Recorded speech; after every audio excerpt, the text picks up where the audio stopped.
Hello everyone, welcome to my channel maths classes. हमारा next topic है Euclid's division algorithm. तो Euclid's division algorithm पढ़ने से पहले हम देख लेते हैं कि एल्गोरिथम क्या होता है। तो algorithm is a series of well defined steps which gives a procedure for solving a type of problem. Algorithm क्या है? एक series of well defined steps है जो हमें क्या देती है? एक प्रोसीजर देती है। किसके लिए? For solving a type of problem, किसी प्रॉब्लम को सॉल्व करने के लिए।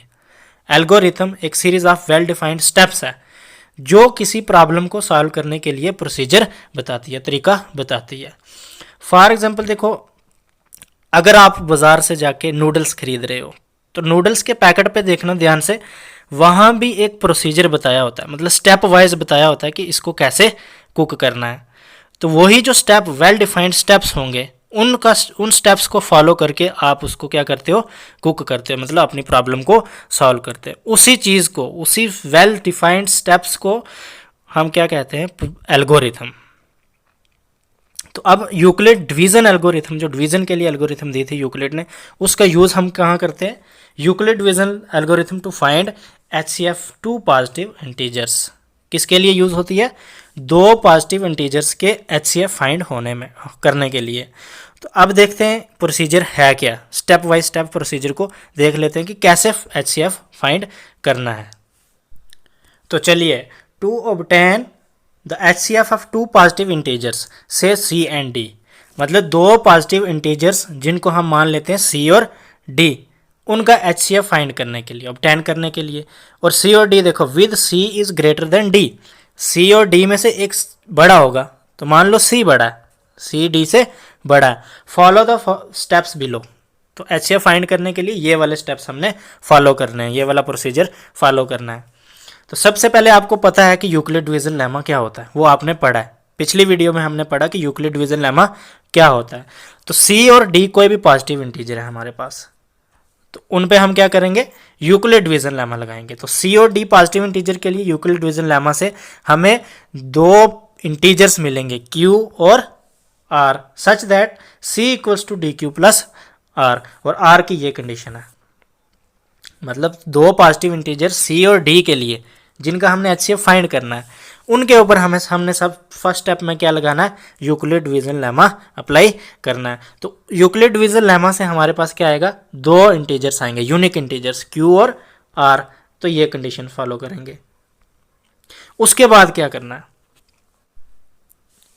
तो स्टेप सेकंड में देखो, अगर मान लो हमारे पास R क्या आया? 0, मतलब रिमाइंडर पहले स्टेप में 0 आ गया, तो हमने क्या करना है? जो D होगा, इस केस का फर्स्ट स्टेप का जो D होगा डिवाइजर, वही क्या हो जाएगा? HCF। D is the HCF of C and D। अगर रिमाइंडर 0 आया, अगर रिमाइंडर 0 ना आया फर्स्ट स्टेप में, if R is not equal to 0, apply the division lemma to D and R। फिर आपने दोबारा क्या करना है? यूक्लिड डिवीजन लेमा अप्लाई करना है। किसके ऊपर? अब कौन कौन से इंटीजर पे अप्लाई करना है? D और R के ऊपर। पिछले स्टेप में हमने किस पे किया? C और D पे। अगर C और D पे रिमाइंडर 0 आ गया तो जो D है यही क्या होगा? HCF। अगर रिमाइंडर 0 नहीं आया तो फिर आपने दोबारा से यूक्लिड डिवीजन लेमा अप्लाई करना है। किस पे? D और R पे। उसके बाद फिर से वापस अगर रिमाइंडर 0 आ गया, अगर रिमाइंडर 0 आ गया तो क्या होगा? इसी का जो वो होगा डिवाइजर, वो HCF होगा इसी स्टेप का। अगर रिमाइंडर 0 नहीं आया तो वापस से हमने यही प्रोसेस कंटिन्यू करना है, तब तक करना है जब तक रिमाइंडर 0 नहीं आता। तो चलो एग्जांपल्स के साथ समझते हैं इसको। तो चलिए, हमारे पास एग्जांपल है, find the HCF of 420 and 130 by using Euclid's division algorithm. हमने फाइंड करना है HCF किस किस का? 420 का और 130 का, यूक्लिड डिवीजन एल्गोरिथम का यूज करके। तो मतलब हमारे पास पॉजिटिव इंटीजर जो C और D हैं वो ये हैं, 420 और 130।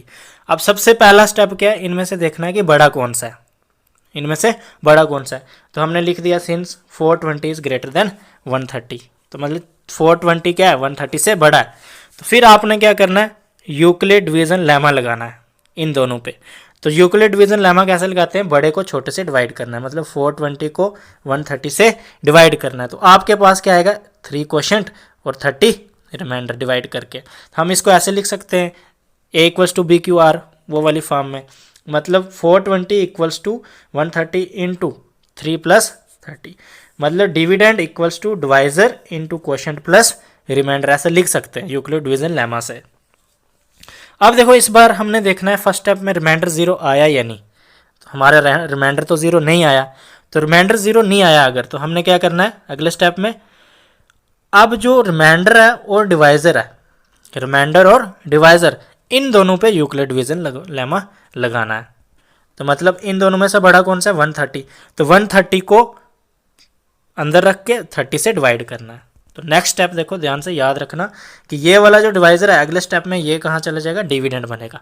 तो इसके जो रिमाइंडर बचा है पहले स्टेप में उससे इसको डिवाइड करना है। अब इन दोनों पे हमने क्या करना है, यूक्लिड डिवीजन लेमा लगाना है। तो फिर हमने 130 इक्वल्स टू डिविडेंड हमारे पास 130 है, equals to divisor into quotient plus remainder, फिर से हमने डिवाइड किया तो क्वोशंट आया 4, रिमाइंडर आया 10, तो हमने लिख दिया dividend equals to divisor into quotient plus remainder Euclid division lemma से।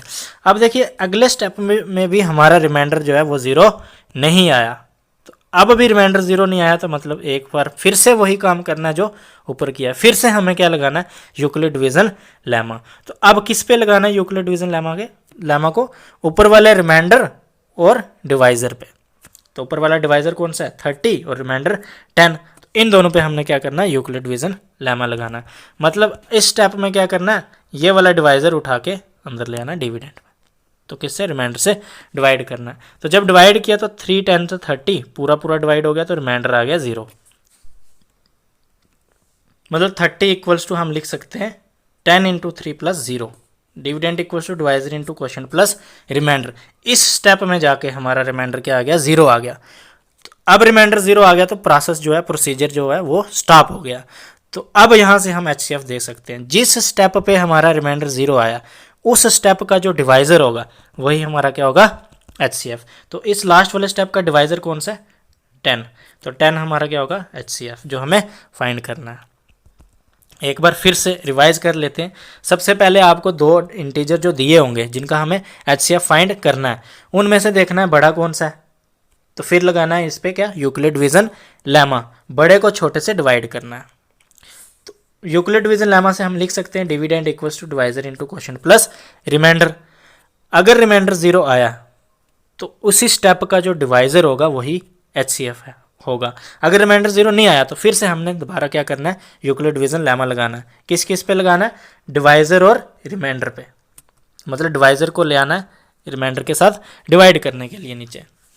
तो फिर से हमने वही करना है, तो फिर से रिमाइंडर आया 10, अगले स्टेप में भी फिर से 0 नहीं आया, तो फिर से दोबारा वही स्टेप लगाना है, फिर से डिवाइजर को, इस स्टेप के डिवाइजर को अंदर ले आना है रिमाइंडर से डिवाइड करने के लिए।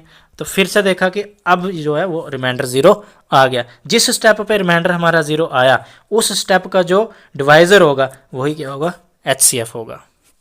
वीडियो अच्छी लगी हो तो लाइक और शेयर ज़रूर करें, चैनल को सब्सक्राइब करके बेल आइकन को दबाना ना भूलें ताकि आने वाली हर वीडियो की नोटिफिकेशन आपको मिलती रहे। Thanks for watching.